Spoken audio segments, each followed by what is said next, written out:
समस्त को जय जगन्नाथ। तो आमे आज कालिया को टिके दर्शन करने आसी जगन्नाथ मंदिर। बहुत खुशी लगिला, जा हो बहुत दिन पर आज डोरी लगिला आसिया पूरी जगन्नाथ धाम परी एठी भी देखंतु स्नान मंडप 22 पाहाच सबु किछि एमिति कि जहा पूरी मंदिर रे पाइबेनी बट एठी पाइजिबे।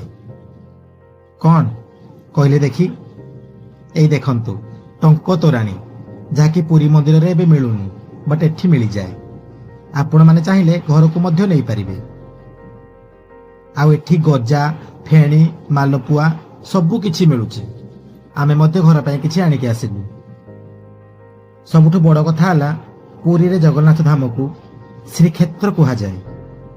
एठी सेमिति शैल श्रीक्षेत्र कहा जाए। तेबे आपण माने कहंतु एहा को डिस्ट्रिक्ट कि को जिल्ला रे अछि, निश्चय भावे कमेंट करिवे।